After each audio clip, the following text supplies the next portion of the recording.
Live from New York, it's the show that's on at 10 a.m. and is also celebrating both events. Yes. One of the greatest NBA games of all time and the start of the largest and possibly the greatest World Cup that the Earth has ever seen starts today. Last night could have just been day one of the best month and a half of sports in human history. Human history. Human history. You'd have to go pre-humans. Right. To have dinosaurs playing sports. They could have been. Also, of course, we're missing our... We have some hijinks, and Nick was like, where's Brew? Is Brew getting makeup on? Oh no! I haven't even seen it yet. I haven't even seen what's happening. Wilds, help him! Oh, no! Help him! The box. Lay box? We're in a bad spot. Brew. Le Bois. What? It was a rough night for Le Bois. Started well. Started as a good night. Started great. He's got a crutch. I did salvage Le Bois. Thank goodness. Oh my. Sadly, San Antonio. It's upside down again. We are indeed at death's door. Absolutely. Start the show. Okay. Yeah, KW. All right, we're starting in New York. OG Anunoby is unguarded on the inbounds, crashes the basket for a tip that would seal the largest comeback in NBA history, or, glass half empty, the biggest collapse in NBA history. Brew, clearly. What happened to your Spurs? Well, first of all, before I get to them, I do have to shout out the Knicks. Yeah. Like, that was a phenomenal comeback. And so I just got to give them props. It was a great display of heart, fortitude, and skills. And on the opposite end, it was the exact opposite display that they put forward. Look, they clearly relaxed and thought it was over. Mm-hmm. And as I say with games like this, it can swing the other way and you can't stop it. All right, so there was some of that. But what happened, I think, in the third quarter, and this is the same thing that happened to the Celtics when they blew two 20-point leads against the Knicks last year. The Knicks have now it's 5. They've come back from 5 20 or more point deficits in the last 2 postseasons. Yes. So the Spurs, you got to know that. You got to know this team will never quit. And what they did, Nick, they're up 27 at half, and they keep shooting threes. Now, I know that you want to stay aggressive. You can't just, try to milk the clock and all that stuff. But you have to find that balance between staying aggressive but also being smart and killing some of that clock. And first of all, they kept shooting threes. And I get it, the threes got them the lead because they hit 14 in the first half, almost shot, I think, it was a record. 14 in the first half. 14 of 20, so yeah, 60%. So they were on fire. So I get that, 26. But they continue to do that. Yep. And they were up, I believe it was, they were up 25 and missed 5 straight threes. Yeah, right. That's what I was going to say. They're up 25 with like 8:46 left in the third quarter, missed 5 straight threes. Yep. And then next thing you know, the lead is down to 16. And in game 1, the Knicks had cut a 14-point lead and won that game. So I'm like, okay, this is now absolutely. And so they kept shooting the threes, number 1. So I think that just allows teams to get back in the game if you go cold. And then at the end, their best player, obviously Wemby, and their veteran leader, De'Aaron Fox, blew it. Wemby choked. All right, he hit 1 of 4 free throws in the fourth quarter. Correct. Wemby is a great free throw shooter. Not good, great. He's an 85% free throw shooter in these playoffs, 82% for his career. or for his career. Yeah. So for him to miss 3 or 4, there's no other way. Like there's no other way to say it. That's choking. And then he obviously missed the back-to-back ones when they were up 1. Yeah. Could have went up 3 with like a minute and a half left roughly. Correct. De'Aaron Fox, the clutch player of the inaugural Clutch Player of the Year award a few years ago, and deservedly so. Well, I don't know. Obviously, 3 killer plays down the stretch that he made, mistakes. And I think we have video of them. One, obviously going for the layup where OG blocked it. Yeah. And I don't know if we're going to see it but anyway, okay, so here it is. He obviously should have just dribbled out, or he wouldn't have been able to dribble out the clock before they fouled him. But maybe you can get 4 more seconds off. Because here's the thing, even if you hit that layup, you're still up 3, and they got 10 seconds left, and they can obviously get a good shot off in that time. If you can dribble it down to maybe 4 or 5 seconds, they foul you, you hit 1 or 2 free throws. The game should be over at this point. Yeah, not quite over, but too much time. Yeah, he couldn't have dribbled out the made clock. it Goes to the tougher. corner. You maybe could. No, but there's 12 seconds. He couldn't. Yeah, they would have got him probably with 4, 5, 6, 5 seconds And the left Knicks had a timeout. It wouldn't have been over. But if you're going to take that layup, you have to make it. You again, even if you make it, it's not like you've sealed the game. Correct. So that was the first thing. Yeah. The second one was his foul, kind of his take foul on Jose Alvarado. A lot of people thought Alvarado had gone over and back. Now, he didn't, but they had him trapped. It was 2 of them on him plus the half-court line. Yeah. So they had him trapped. Why foul him right there? That allows the Knicks to reset with 5.5 seconds left, and we know what happened at the end. But here's what happened at the end. Yeah. Fox misses the box out. Everybody's wondering, how did OG get in? Look, Fox's guy was OG. He runs and doubles Brunson, even though you got the Defensive Player of the Year on him, and then did not hustle back. Wemby, who wasn't sprinting to the rim, still came from further out and got closer to the basket than Fox. Fox was lollygagging. You look at everybody else, the young guys, Vassell, Harper, and Castle, they all boxed out. The only one that didn't is Fox. He's watching. And that's your veteran clutch guy. It's what happened to Josh Hart on the play that Castle ended up getting the free throws. Josh Hart missed the layup and then also missed a box out. Right. When the Spurs took the lead. And those little things, I've said it all series, these are 2 evenly matched teams. Those little things make the difference. So listen, and the only person you didn't mention that has some, and maybe KW will get into this somewhat, some ownership of this, real ownership's the coach. Oh, is there a game going on? Who looked catatonic. You think? And just froze. No question. He just froze. But the Spurs collapsed in a way I've never seen a team collapse. Not just because 29-point finals lead, but it wasn't. The Knicks only had one huge run. From down 29 to down 16, they went on a 13-0 run. But the Spurs gathered themselves, steadied themselves, went into the fourth quarter up 15, and then 3 minutes into the fourth quarter, we're up 20. Yep. And then once they were up 20, it was these miniature runs. It was 8-0, and then a couple Spurs free throws. But now all of a sudden it's 14. Then it was 5-0, and a couple Spurs free throws. Okay, well now all of a sudden it's 11. Then it was 7-0, and it's like, oh my God, it's a 4-point game. And that, by the way, was when Mitch Johnson finally called timeout. You handled the Fox part, and I want to focus on the former best player in the league. Yeah, that's a whole because the best player in the league title is vacant. Yeah, it can be vacant. That cannot happen. He couldn't get a bucket or a stop, and 1,000% ran out of gas. Well, that's another Mitch Johnson thing, too. Well, that's the other thing. How he plays so 44 minutes when you're up the whole way. Little free advice. I don't know when the next Wemby feature is coming. I'm sure it's already in progress.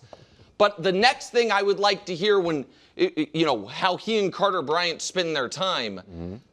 Carter Bryant, next offseason, when Wemby's like, hey, let's go to the world's quietest room, be like, weight room first. weight room, then a little world's quietest room. Interesting. Little cardio on the treadmill, a little get the endurance up, then sketching in the park.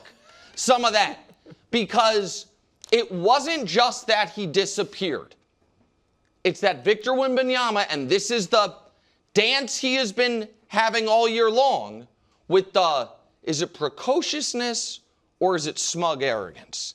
Is it, this is what I've always worked for and I'm right there, or is it entitlement? He's been straddling that line. Entitlement. Well, why in the world would he be entitled? He hadn't won a thing.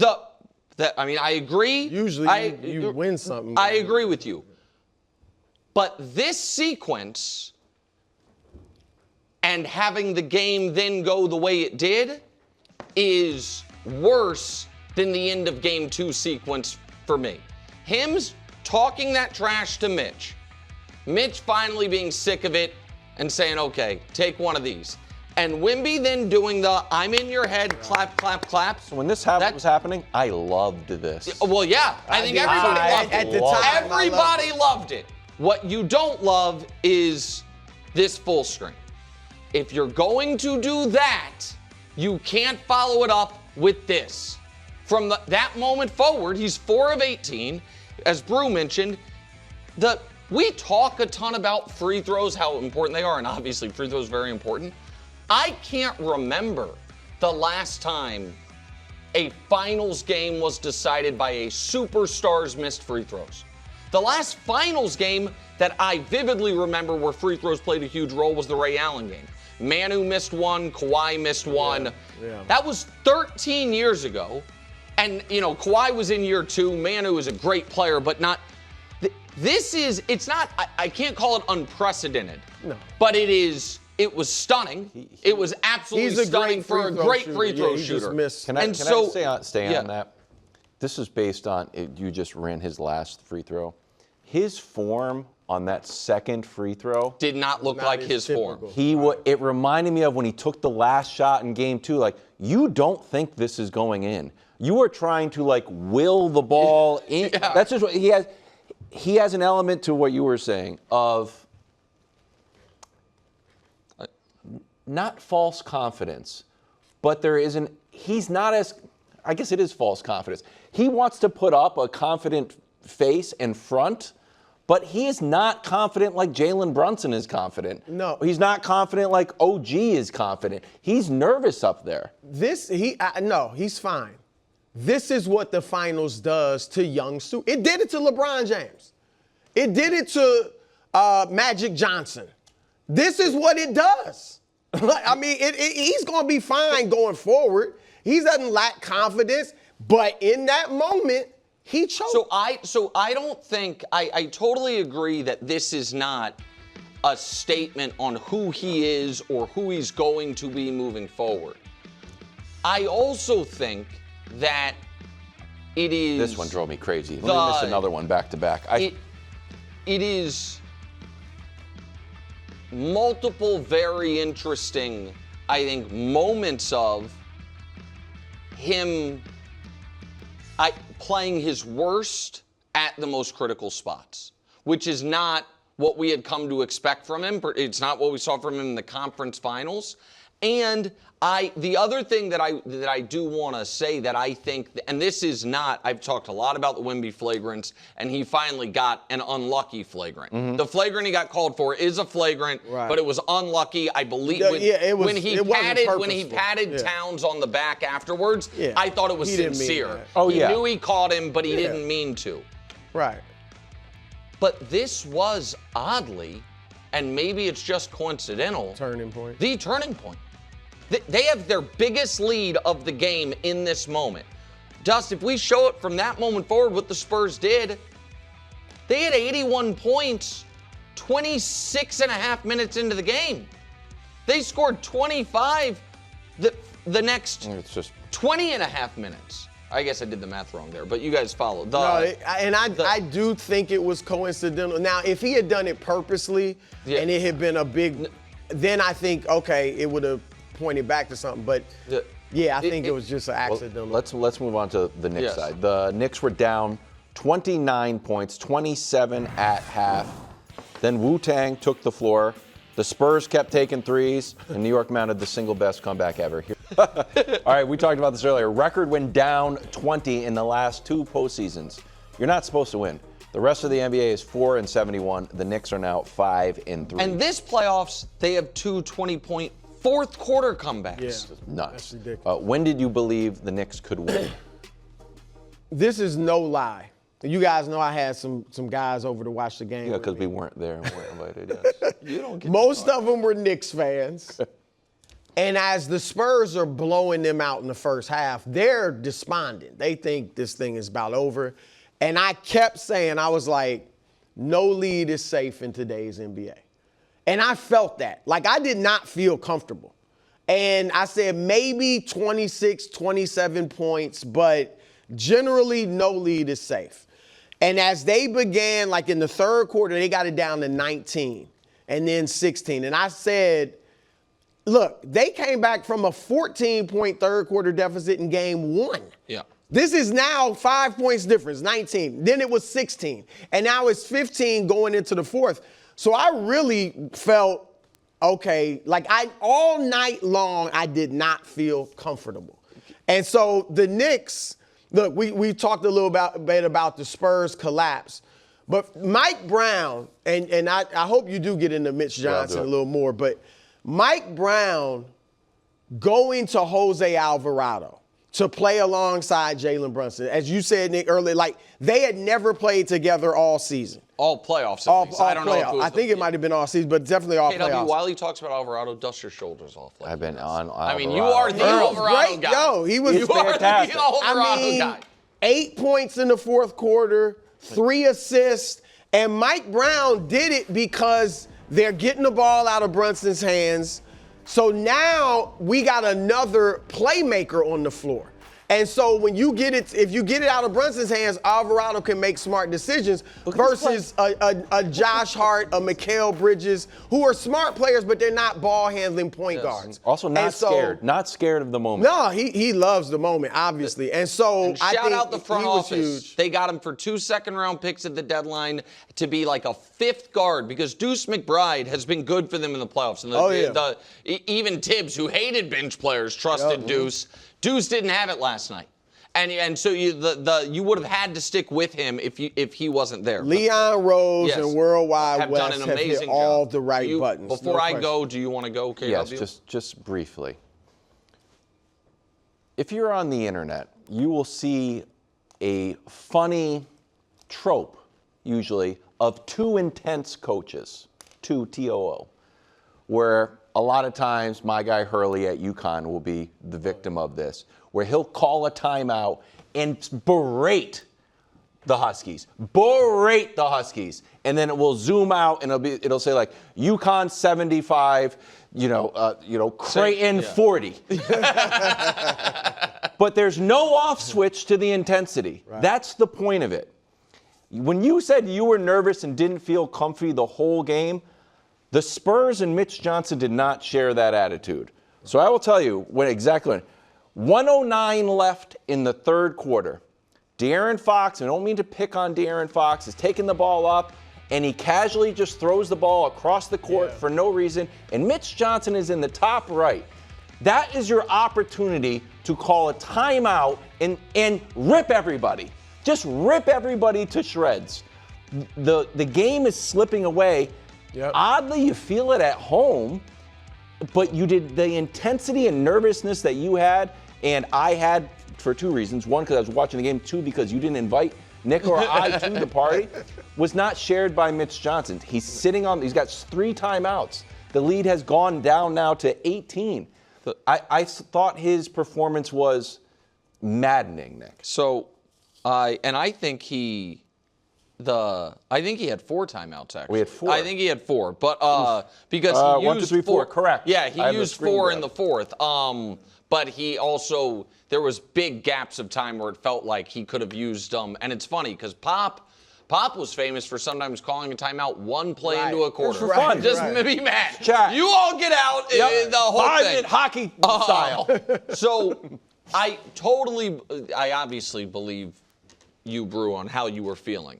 I also think you, like most of America, thought when the Mitch Robinson-Wemby play happened that, the Knicks let the ref narrative get to them, plus the Cat early foul trouble, and that they were just unraveling. Totally. I thought that this is what Wemby was doing. Spurs. That he was correct. They are in his head. He is responding fine. The Cat was. You saw a lot of the bad body language Cat creeping in, where he's like, what? Woe is me. All of that. They somehow stymied the Tide at least enough to stay connected, and then the Spurs went cold.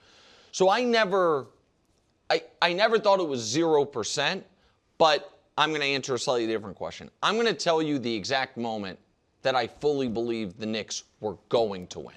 Not when they could win. Yeah. This play by Cat on Wemby, which cut it to single digits for the first time since the first quarter, 99-90, that's when I said the Knicks are going to win this game. Because it was a Wemby? Because all of it. Because I'm like, okay, they're down. Now they're down 9. They feel fine. Yep. There was 6 minutes left. I was like, that's plenty of time.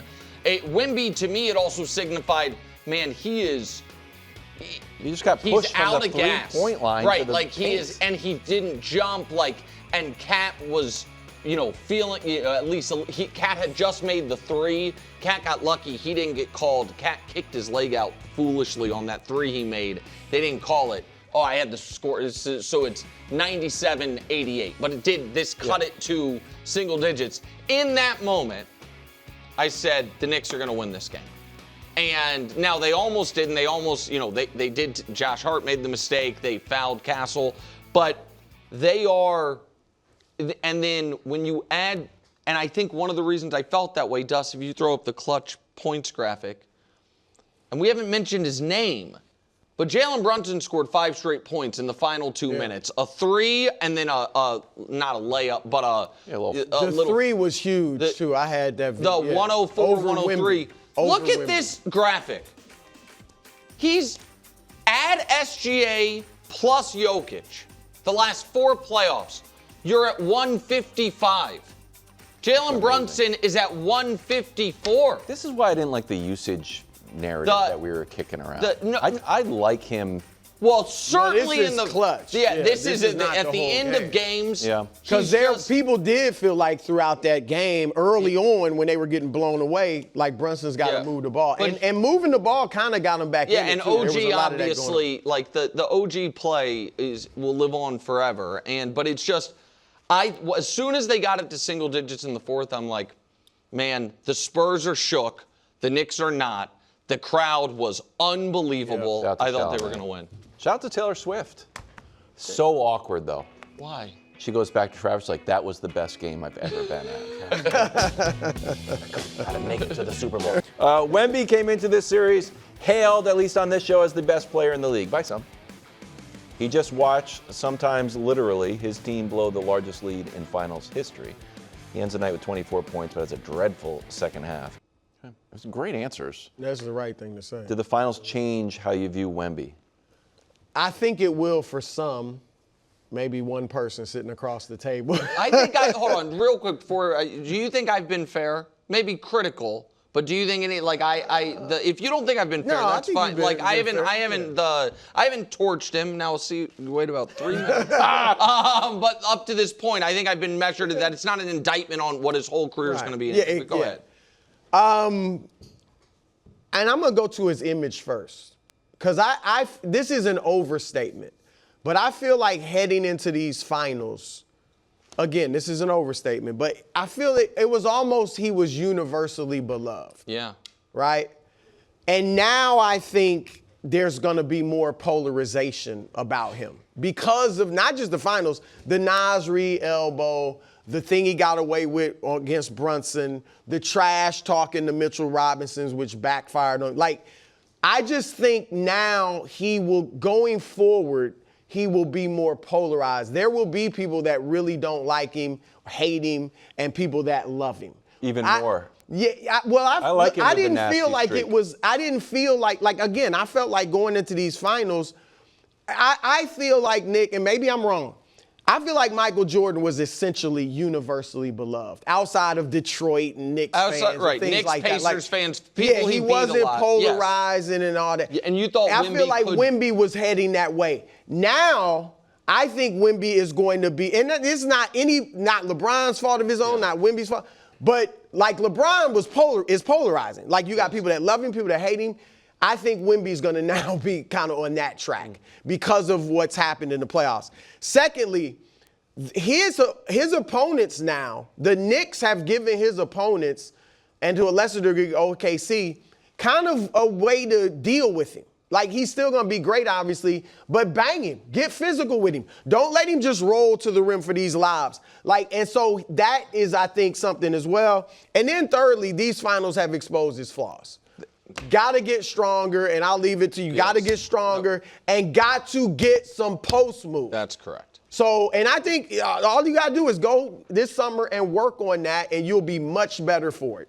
This season, he had 4 more total paint touches than Isaiah Hartenstein. Hartenstein played 47 games and is the Thunder's 7th best offensive player. Mm-hmm.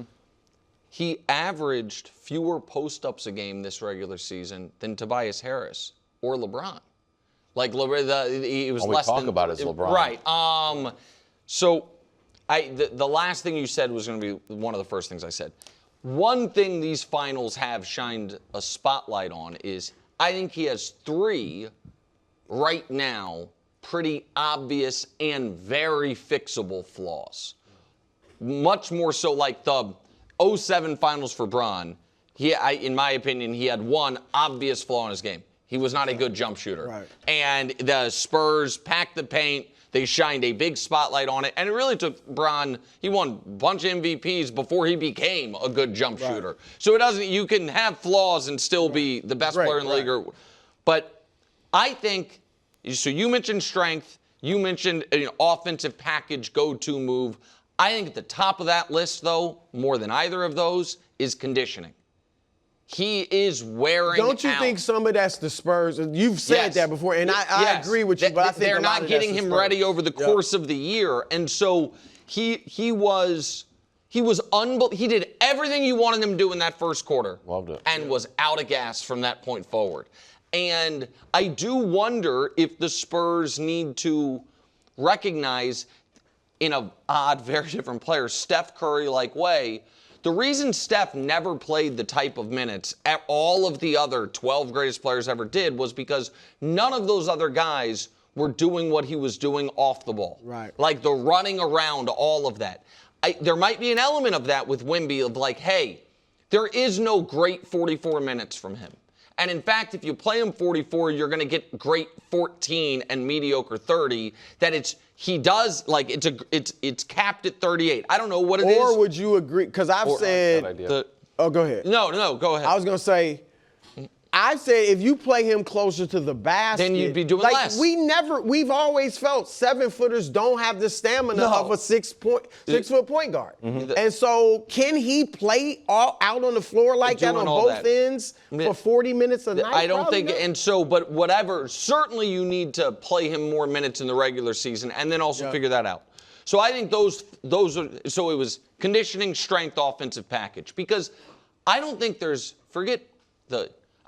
another guy in the discussion for best player in the world who, in the midst of his team blowing a 29-point lead, we wouldn't have felt like, okay, well, he's just going to go get a couple buckets. Maybe they lose it. But Wemby is not able to do that.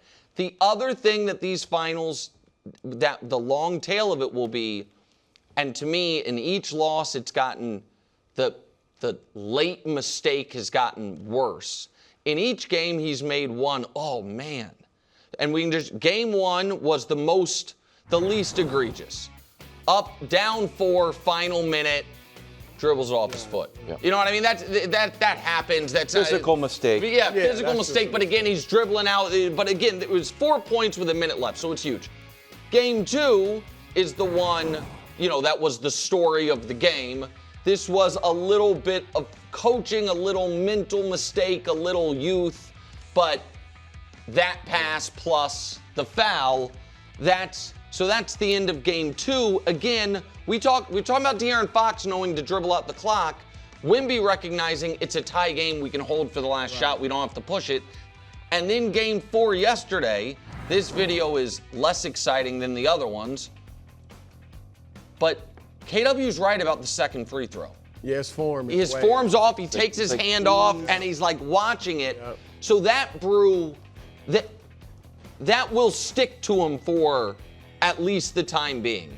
How, barring something, the end of these finals games. And I don't think that's unfair. I think it's unfair to be like, guy doesn't have the clutch gene, he's a choke. Like, that would be unfair. I think he's going to get a big, he won't get a full pass. He'll get a big pass because he's 22. And he should. Playoffs. And he absolutely should. Like you said, nobody looks back at 07 LeBron like, you know what I mean? It's like, he got him there. Can I add something? Was it game 2? Was the 12-0 run that the Spurs went on, and there was a shot of Wemby on the bench imploring the team to, like, get into it? Do you remember that shot? I remember that shot. I don't know if it was game 2. I was surprised I didn't see that shot last night. It was a lot of like, hey, you're talking about during the timeout. Yes, that was game 2. Turnover, high five, like, hey, I'm surprised you didn't see, and so I would add leadership if there was a bonus on your 3 things. And I wonder if it's also a branch off your the Spurs play an egalitarian style of basketball. Hey, who's the leader? Well, sometimes Harper. He's a rookie, but we give him the ball. And our coach is young. And Castle won a championship at UConn. Yeah. And De'Aaron Fox is the leader. And Keldon Johnson's been the longest Spur. Someone needs to just gather the troops. And it's got to be him. But everything feels kind of I think he's the leader. Like Castle said, he's their verbal leader. Yeah. But on the court, they play that way. That's why his numbers aren't. I mean, Jokic touches the ball every time down. It makes every offensive. When I was looking at these paint touches, I'm like, my God, Joker just paint touches and post-ups, everything. Joker just touches the ball more than any of every possession. So, all right, I'm dying to hear the answer to this question. The good news, Brew, the Spurs have been up double digits in every game. In fact, they've led within 2 minutes of every game at the end of the game. The bad news is they lost 3 or 4. Only one team has ever come back from a 3-1 hole, famously. Brew, could one more team come back from a 3-1 hole? Do you have any faith left in San Antonio? I do have some faith left. Not a ton. They're probably done. I was 3 toes down when they were down 2-0. Yeah. Now they're down 3-1. I'm 1.5 toes down. Question. At halftime, more toes? Absolutely. Oh, yeah. Absolutely. Now, I didn't think it was over, but I was like, oh, my goodness. If they win this game, they have regained control of the series. Oh, my, we'd be up there. I remember even saying. You would have been 10 toes, without a doubt, if they had won this game. I said, even the Knicks crawling back into it before it looked like they would win, I was like, this helps the Knicks. Like the Spurs, the Spurs just letting them kind of get back in it, even though they're going to lose game 4, is going, they're going to have some life. Yep. And I felt the same way for the Spurs earlier in the series. But look, it is just true that they have blown 2 of these games. Now, I can't say that 100% because it was tied when Wemby made his mistake in game 2 at the end. And yesterday, was somewhat in the balance. Or no, yesterday they should have absolutely won. Yes. Okay. So they should at the very least be 2-2. And they gave away game 3 to some degree. So they could be 3-1. I think, I've been saying they're evenly matched teams. The Spurs have had long stretches of just outplaying them. And obviously the Knicks have 2 coming back. So the question is, can they get over this incredible collapse? And the answer to that is no. I mean, we'll see. We'll see. But I like what I'm hearing from them. I like and I guess you can say they're saying the right thing. Consistently excellent press conference. But they're for a young team, quickly, they have to maintain They can never relax against this team. And they learned that last night. But for them to maintain focus for 48 minutes for the next 3 games straight for a team this young is incredibly difficult. So, like I said, they're probably done. but I got 1.5 toes down. I think they're as done as any team ever that was down 3-0 has been. They are done. Because even if, and it is a big if, they are able to get over the most historic collapse in finals history. I don't know, Dust, if we have the graphic. There have been 23 games where a team in the finals led by look at this, up 20 at half in finals history. It's not that the other 22 teams won. They all won by blowout. Every team in finals history to be up by double digits, all won by at least 10 and won by an average of 21. They lost. So it's not only that they have to get over that. The reason they are dead is because of what this win did for the Knicks. The Knicks, whatever puncture of the invincibility finally losing caused, this comeback is like they're on another 13-game winning streak right now. I think you are about to see a Knicks team. Josh Hart is going to live and die for OG Anunoby the rest of this series because he said he saved him from a lifetime of regret. Sure. You know what I mean? The Jose Alvarado was playing for 175 people in New Orleans 4 months ago. Now he's hitting clutch shots in the finals in the fourth quarter. Brunson and Towns can see everything they've all worked for their whole lives in front of them. And OG might be the finals MVP. Like, the Knicks are going to play at a level, I believe, at least one time the remainder of this series where nobody's going to be able to beat them. I firmly believe that. I'm at 3 toes. Are you 3? I'm at 3 toes. Heck. KW You thinks were the Spurs convinced are winning yesterday. Game 5. He believes the Spurs. If they win Game 5, that changes a lot. Because they know they can come into the Garden and win. Emotional letdown. I'm for with the you, Knicks. though. I'm picking them for the 5th straight game. I think the Spurs crowd's going to be catatonic.